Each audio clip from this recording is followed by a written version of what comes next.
നമസ്കാരം, ഞാൻ അനിഷ വൈശാഖ്. എല്ലാ കൂട്ടുകാർക്കും ഇന്നത്തെ വീഡിയോയിലേക്ക് സ്വാഗതം. ഇന്ന് ഞാൻ ആദ്യമായിട്ട് സെയിൽ ചെയ്ത ഒരു റെഡ് വെൽവെറ്റ് കേക്കിൻ്റെ റെസിപ്പിയാണ് നമ്മൾ കാണാൻ പോകുന്നത്.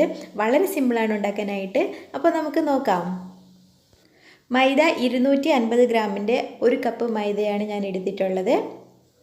പിന്നെ നമുക്ക് ഇതിലോട്ട് 1 ടീസ്പൂൺ കൊക്കോ പൗഡർ ചേർത്ത് കൊടുക്കാം. പിന്നെ 1/4 ടീസ്പൂൺ താഴെ ഉപ്പ് ചേർത്ത് കൊടുത്തിട്ടുണ്ട്. പിന്നെ 1/2 ടീസ്പൂൺ ബേക്കിംഗ് സോഡ ചേർത്ത് കൊടുത്തിട്ടുണ്ട്. അതിനുശേഷം 1 ടീസ്പൂൺ ബേക്കിംഗ് പൗഡറും കൂടി ചേർത്ത് കൊടുക്കാം. എന്നിട്ട് നമുക്ക് എല്ലാം കൂടെ നന്നായിട്ടൊന്ന് മിക്സ് ചെയ്തതിന് ശേഷം ഇത് അരിച്ചെടുക്കണം. എല്ലാം കൂടെ നന്നായിട്ട് യോജിച്ച് കിട്ടാൻ വേണ്ടിയിട്ടാണ് നമ്മൾ അരിച്ചെടുക്കുന്നത്. 3 തവണയാണ് ഞാനിവിടെ അരിച്ചെടുത്തിട്ടുള്ളത്. നമുക്ക് 3 തവണ തന്നെ അരിച്ചെടുക്കാം. അപ്പോൾ നമ്മുടെ കേക്ക് നല്ല പെർഫെക്റ്റ് ആയിട്ട് നമുക്ക് കിട്ടും. നല്ല സ്പോഞ്ചിയായ കേക്ക് തന്നെ കിട്ടും. അതിനുശേഷം നമുക്ക് 1 കപ്പ് പഞ്ചസാര, അതായത് 250 ഗ്രാമിൻ്റെ 1 കപ്പ് പഞ്ചസാര ഒന്ന് പൊടിച്ചെടുക്കാം. പിന്നെ നമുക്ക് വേണ്ടത് മുട്ടയാണ്. 4 മുട്ട എടുത്തിട്ടുണ്ട്. മുട്ടയുടെ വെള്ള വേറെയും മഞ്ഞ വേറെയുമായിട്ട് സെപ്പറേറ്റ് ചെയ്തെടുത്തിട്ടുണ്ട്. ഇനി നമുക്ക് വെള്ളം നന്നായിട്ടൊന്ന് ബീറ്റ് ചെയ്തെടുക്കാം. വിസ്കോ അല്ലെങ്കിൽ ഇതേപോലുള്ള ബീറ്ററോ ഉപയോഗിച്ചിട്ട് നമുക്ക് ബീറ്റ് ചെയ്യാം. മിക്സിയിൽ വേണമെങ്കിൽ നമുക്ക് ചെയ്യാം, പക്ഷേ അതിലും പെർഫെക്റ്റായിട്ട് നമുക്ക് കിട്ടുന്നത് ഇതേപോലെ ചെയ്യുമ്പോഴാണ്. ഇതിലോട്ട് നമ്മൾ പൊടിച്ച് വെച്ചിട്ടുള്ള പഞ്ചസാര കുറച്ചായിട്ട് ചേർത്തിട്ട് നന്നായിട്ടൊന്നുകൂടെ ബീറ്റ് ചെയ്തെടുക്കാം.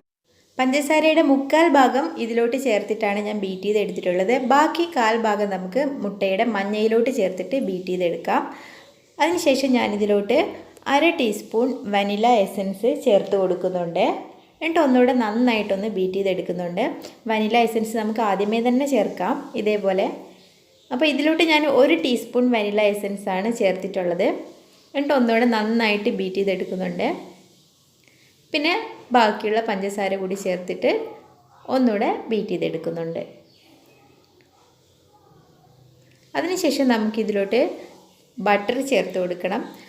റൂം ടെമ്പറേച്ചറിലുള്ള ബട്ടറാണ് ചേർത്ത് കൊടുത്തിട്ടുള്ളത്. ഫ്രിഡ്ജിൽ നിന്ന് എടുത്ത് പുറത്ത് വെച്ച് നന്നായിട്ടൊന്ന് മെൽട്ടായി വന്നതിന് ശേഷമാണ് ചേർത്ത് കൊടുത്തിട്ടുള്ളത്. എന്നിട്ട് നമുക്ക് ഒന്നുകൂടെ നന്നായിട്ടൊന്ന് മിക്സ് ചെയ്തെടുക്കാം.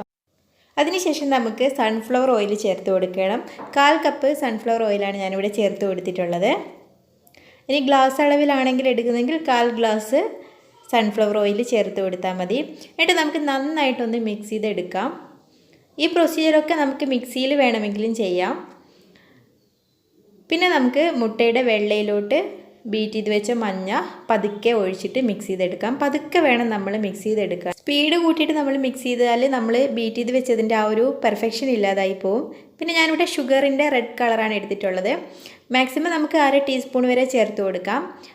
കളർ ചേർത്ത് കൊടുത്തിട്ട് നമുക്ക് എത്രയാണോ വേണ്ടത് അതിനനുസരിച്ചിട്ട് കുറച്ചായിട്ട് ചേർത്തിട്ട് മാക്സിമം 1/2 ടീസ്പൂൺ വരെ. അപ്പോൾ എന്നിട്ട് പതുക്കെ നമുക്കൊന്ന് ഫോൾഡ് ചെയ്തെടുക്കാം.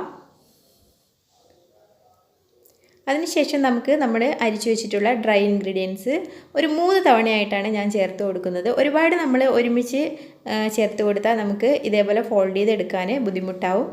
അതുകൊണ്ട് കുറച്ചായിട്ട് ചേർത്തിട്ട് പതുക്കെ ഒന്ന് ഫോൾഡ് ചെയ്തെടുക്കാം.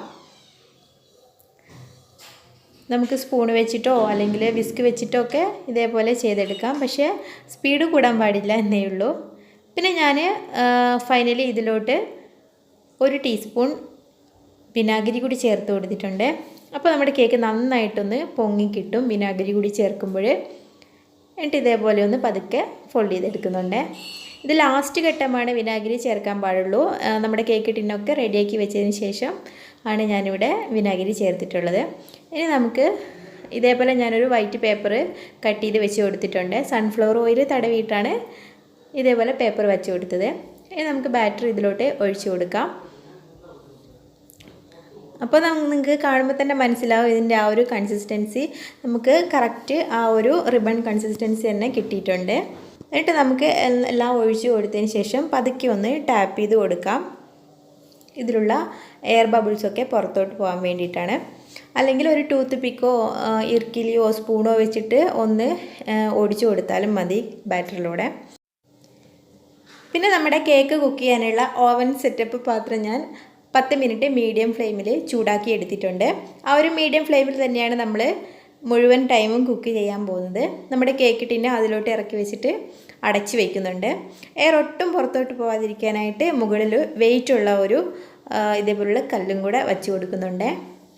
ഇനി നമുക്കിത് 50 മിനിറ്റ് വരെ ഒന്ന് മീഡിയം ഫ്ലെയിമിൽ കുക്ക് ചെയ്തെടുക്കാം. നമ്മുടെ ഫ്ലെയിമിൻ്റെ ആ ഒരു ചൂടനുസരിച്ച് കുക്കിംഗ് ടൈം അങ്ങോട്ടോ ഇങ്ങോട്ടോ ഒക്കെ മാറിയെന്ന് വരാം. എനിക്ക് 50 മിനിറ്റ് ആയപ്പോഴാണ് കുക്കായി വന്നിട്ടുള്ളത്. ചൂടാറിയതിന് ശേഷം നമുക്ക് ഒരു പാത്രത്തിലോട്ട് മാറ്റാം. കണ്ടപ്പോൾ തന്നെ നിങ്ങൾക്ക് മനസ്സിലാവുന്നുണ്ടാവും, നല്ല സോഫ്റ്റ് ആയിട്ടുള്ള കേക്കാണ്, നല്ല സ്പോഞ്ചി ആയിട്ടുള്ള കേക്കാണ്. ഇനി നമുക്ക് നമ്മുടെ വിപ്പിംഗ് ക്രീം ഒന്ന് റെഡിയാക്കി എടുക്കാം. ഞാനിവിടെ 3 കപ്പ് വിപ്പിംഗ് ക്രീം എടുക്കുന്നുണ്ട്. വിപ്പിംഗ് ക്രീം കുറച്ചുകൂടി മെൽട്ട് ആവണമായിരുന്നു, പക്ഷേ പെട്ടെന്ന് കിട്ടിയ ഓർഡർ ആയതുകൊണ്ട് ടൈം ഇല്ലാത്തത് കൊണ്ട് ഞാൻ പെട്ടെന്ന് തന്നെ ചെയ്തെടുക്കുകയാണ്. അപ്പോൾ ഞാൻ മിക്സിയിൽ ഇതേപോലെ വിപ്പിംഗ് ക്രീം ബീറ്റ് ചെയ്യുന്നതിൻ്റെയും ഒക്കെ ഫുൾ വീഡിയോ ഒരു വൈറ്റ് ഫോറസ്റ്റ് കേക്കിൻ്റെ വീഡിയോയിൽ കാണിച്ചിട്ടുണ്ടായിരുന്നു. അപ്പോൾ അതുകൊണ്ട് ഞാനിതിൽ കാണിക്കുന്നില്ല. കാണാത്ത ഏതെങ്കിലും കൂട്ടുകാരുണ്ടെങ്കിൽ ഒന്ന് പോയിട്ട് കാണണേ. ആ വീഡിയോയുടെ ലിങ്ക് ഡിസ്ക്രിപ്ഷൻ ബോക്സിൽ ഞാൻ കൊടുക്കുന്നുണ്ട്.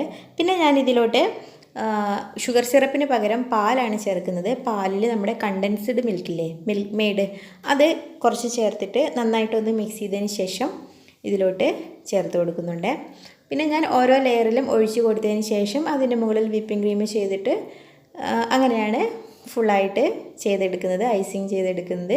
അപ്പോൾ ഇതിൻ്റെയൊക്കെ നമ്മുടെ ചെയ്യുന്നതിൻ്റെ വീഡിയോ മുൻപ് ഒരുപാട് തവണ ചെയ്തിട്ട് 2-3 തവണ ചെയ്തിട്ടുള്ളത് കൊണ്ടാണ് ഞാൻ വീണ്ടും കാണിക്കാത്തത്. അപ്പോൾ ഞാൻ മുഴുവൻ ഐസിങ് ചെയ്തതിന് ശേഷം ഒന്ന് ഫ്രിഡ്ജിൽ വെച്ചിട്ട് ഒരു 10 മിനിറ്റ് തണുപ്പിച്ചെടുത്തതിന് ശേഷമാണ് ഇതേപോലെ നമ്മുടെ കേക്കിൽ നിന്നും കേക്കിൻ്റെ ലെയറായിട്ട് കട്ട് ചെയ്യുമ്പോൾ കുറച്ച് കേക്ക് ഞാൻ എടുത്ത് വെച്ചിരുന്നു. അത് ജസ്റ്റ് ഒന്ന് റോസ്റ്റ് ചെയ്തതിന് ശേഷം, അതായത് ജസ്റ്റ് ഒന്ന് വറുത്തെടുത്തതിന് ശേഷം മിക്സിയിലിട്ടൊന്ന് പൊടിച്ചെടുത്തിട്ടുണ്ട്. അതിന് പകുതി മിക്സിയിലിട്ട് പൊടിച്ചെടുത്തു. അതാണ് ഞാൻ അരിപ്പയിലൂടെ ഇതേപോലെ ഒന്ന് ഡെക്കറേഷൻ ചെയ്ത് കൊടുക്കുന്നത്. പൊതുവേ റെഡ് വെൽവെറ്റ് കേക്കിൻ്റെയൊക്കെ ഡെക്കറേഷൻ അതിൻ്റെ തന്നെ കേക്കിൻ്റെ ബാക്കി വരുന്ന ഭാഗം കൊണ്ടാണ് ചെയ്യാറുള്ളത്.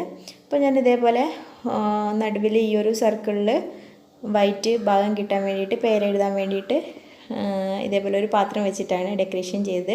സൈഡിൽ പൊടിക്കാത്തതിൻ്റെ, അതായത് മിക്സിയിലിട്ട് പൊടിക്കാത്തതിൻ്റെ ബാക്കി ഉണ്ടായിരുന്നു, അത് ഞാൻ സൈഡിൽ ഡെക്കറേറ്റ് ചെയ്തിട്ടുണ്ട്. അതുകൊണ്ട് സൈഡിലുള്ളതിന് നല്ലൊരു റെഡ് കളർ കിട്ടുന്നുണ്ട്. പിന്നെ കുറച്ച് പേഴ്സ് വെച്ചിട്ട് അതും കൂടി ഡെക്കറേറ്റ് ചെയ്തിട്ടുണ്ട്. അപ്പോൾ ടൈം ഇല്ലാത്തത് കൊണ്ട് ഞാൻ മുഴുവൻ വീഡിയോസും ചെയ്തിട്ടില്ല, ഡെക്കറേഷൻ്റെ വീഡിയോസ് ഒഴിവാക്കിയിട്ടുണ്ടായിരുന്നു.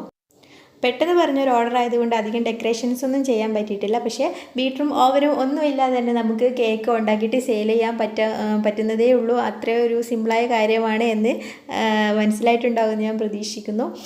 ആദ്യമായിട്ട് എൻ്റെ ചാനൽ കാണുന്ന ഏതെങ്കിലും കൂട്ടുകാരുണ്ടെങ്കിൽ എന്നെ ഒന്ന് സപ്പോർട്ട് ചെയ്യണേ, സബ്സ്ക്രൈബ് ചെയ്തിട്ട് അതുപോലെ തന്നെ നിങ്ങളുടെ അഭിപ്രായം മറക്കാതെ ഒന്ന് കമൻറ്റും ചെയ്തേക്കണേ. നമുക്ക് വീണ്ടും കാണാം മറ്റൊരു വീഡിയോയുമായിട്ട്. Thank you for watching.